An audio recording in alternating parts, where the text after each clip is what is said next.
When my great uncle passed away in the late 90s, we expected to find some dusty old war memorabilia, maybe a few embarrassing photos, and lots of junk.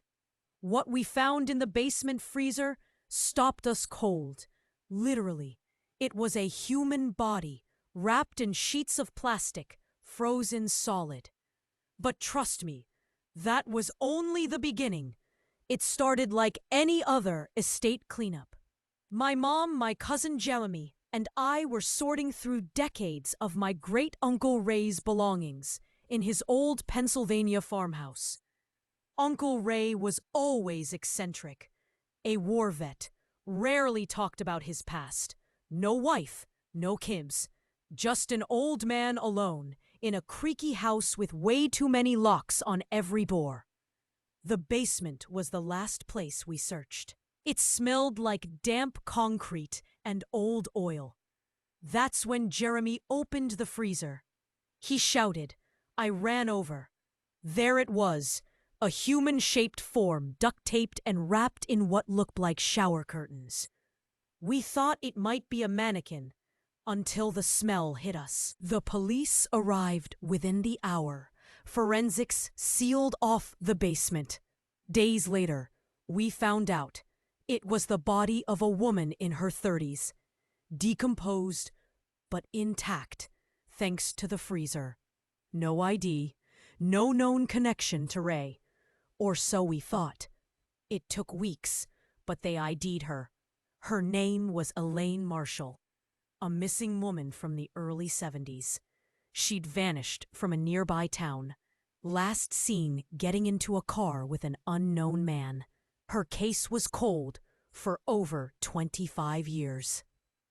Until now. But here's where it gets weird. Uncle Ray's military records? Erased. Like he never served. And in the attic, we found something else. A stack of letters from Elaine. Turns out Elaine and Ray were secretly involved. She wrote him love letters for months. But the last letter? A breakup.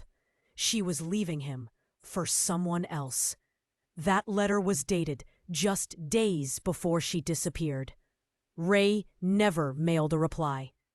But he kept her body for decades. We thought that was it. Until 2 months later, the new owners renovating the house made a disturbing discovery.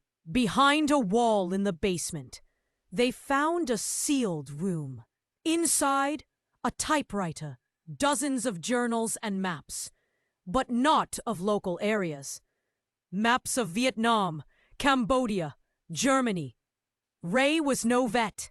He was a ghost, one used by the CIA. One journal entry, dated 1973, read, "She found out. Couldn't let her leave. Not with what she knew." Ray wasn't just hiding a murder. Elaine had uncovered his double life, possibly as an informant, a hitman, or worse. The government never confirmed it. But 2 weeks after that room was discovered, federal agents seized all documents. We never got them back. We thought Uncle Ray was just a lonely old man. Turns out he was a spy, a murderer, and maybe more.